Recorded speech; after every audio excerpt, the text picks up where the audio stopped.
So y'all, it's K Star here with this, that, and the third podcast. Now look, the materialization of your inner warfare or even the good things that are going on within you.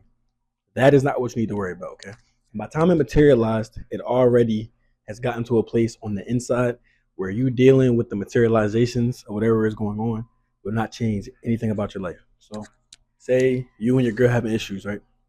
It's cool at first, blah blah blah. They start really, really arguing all day. The issue is not that you argue with your girl like that. When people ask you what's going on in your life, you dealing with the fact that you argue with your girl is not going to change what's going on. If you are somebody that makes a lot of money, right, and people ask you, well, how are you happy? It's not because you make a lot of money. Like if you're happy with the money you have, right, and you're genuinely just happy in your life, it's not because of the money. None of the good things that you're experiencing, and none of the bad things that you are, well, bad things and good things, because those are perspectives you place. But none of that is contingent upon what is going on in the world. Everything has to do with how you are feeling spiritually. Now, if that is what's controlling you, need to do some more work. And this is really probably not even a podcast for you. You probably need to watch a couple of the older episodes. You're not ready for this one, honestly. But if you're to a point where the external is not, or you're to a point where you think the external is controlling you, or you think that if you just get rid of this stuff in your life, you'll be good, or if you can just keep this stuff right here, you'll be happy. That's not the case. Like I said, the materialization of your inner warfare is not what you need to worry about.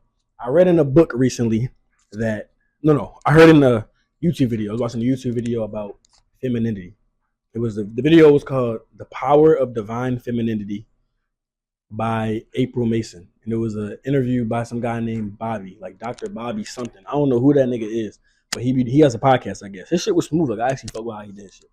But he was interviewing this woman named April. And she was talking about femininity. I guess she's like somebody that talks about that all the time. I don't really know who she is. She was saying some real shit. But one thing she said in the video that really stuck with me is that she teaches ways of being. She doesn't teach strategies. And that's something that I took from that, and I was like, damn, like that's a really, really, really good perspective to teach ways of being rather than strategies, because a way of being is not a physical thing. Like your way of being does not is not a materialization of anything. Your way of being materializes what you have in the on the earth and what you have in the world. I was gonna make that a black screen, but I fucking started. Let me say it again. Your way of being is what materializes what you have. Okay, there we go. So what I mean by that, right? So, and this is something I was literally just talking to somebody about. Like I literally said everything I'm about to talk about. I literally said all of this to somebody like 15 minutes ago. Safe something I value, right? And I talked about this before. Is I always do the first thing that comes to my mind. I always go with the first thought. Like the first feeling I have is always the feeling I end up going with, whether that's with relationships, taking a position at school, friendships, videos I should make, what I should title the video, what I should like anything business wise, friendships, literally anything. I go with the very first thing that pops into my mind. And now, where that can be what that can be dangerous because at first, like I talked about, I'm not gonna speak on it the whole time because I already talked about that in my video called instincts versus impulses. But there's a difference between those two, and you want to follow your instincts because those are the spiritual ones. Your impulses are more so the emotional ones. Like those are on this side, well, this side vibrationally, and the instincts are up here. So when you're on that journey, though, you're trying to do the first thing that pops into your mind. What's going to happen at first? Well, let me say this, right? The idea that doing the first thing that comes to your mind is a healthy one is one that is not typically accepted in our Western society. It's not something that a lot of people practice. It's not something that a lot of people will go and do. Like a lot of people wouldn't tell you, do the first thing that pops in your mind. People are gonna tell you, nah, think about it, bro. Like, really think about it. That's what you want to do. Like, go through every possible scenario, blah, blah, blah. All going through every scenario does is put the possibility into the universe for that scenario to come true. First of all, I didn't even know I was gonna say that, but that's first of all. What I was saying was when you are processing what you're doing, right? And there's nothing wrong, I'm gonna say, with processing what you're doing, but it's just not for me. Everything I talk about is my life, my experiences, what I've been through. I'm not telling you how to live your life. I'm just telling you how I live my life. I'm telling you that the concepts that I apply to my life are concepts that I've heard other people apply to their life or concepts that I've learned to apply to my life. that could probably help you too, because you are me, I am you. So the concept of doing the first thing that pops into your mind, right? That is a concept that on the other end, like I was talking about, I keep getting distracted. What I was talking about, when people are people that think about everything, they're logical thinkers, they think through every little thing, they need to have an explanation for everything, like anything that they're gonna do, anything that they're not gonna do, they need to have a detailed explanation as to why I need to think about everything.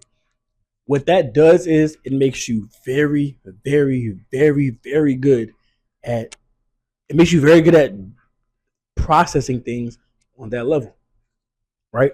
So it makes you very, very good at doing things that allow you to have the time to think through everything. It makes you very good at doing things that allow you to have the time to really process things.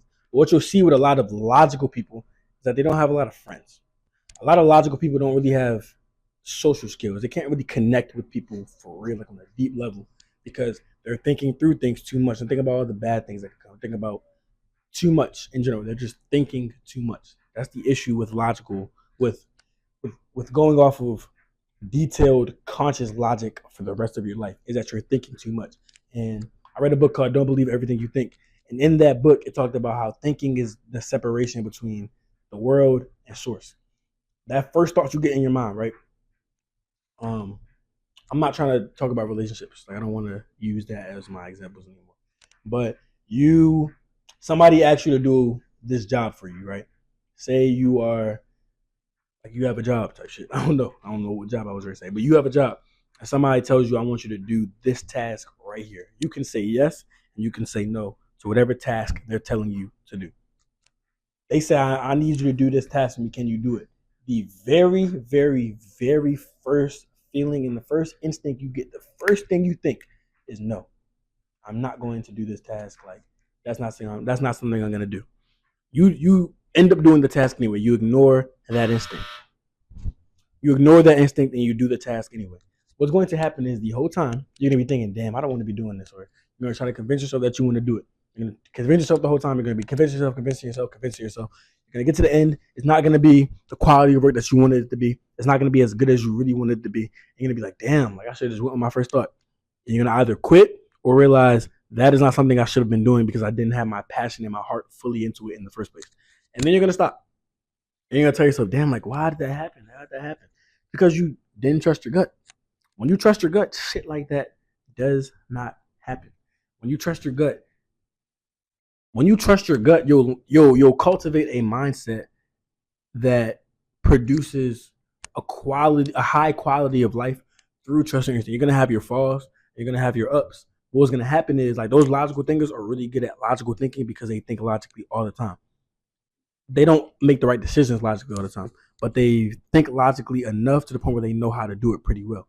It's the same thing with going with your first thought. When you learn how to go with your first thought and do it well consistently, you start to see yourself like, damn, like I'm really creating a life off of instinct, off of my first thought that I really want for myself. Like I'm really creating this sort of life that just feels flowy. It feels creative. It feels easy because of the fact that you're trusting your first thought. So listen, y'all. Always go with your first thought. This case started with this and the third, and we out.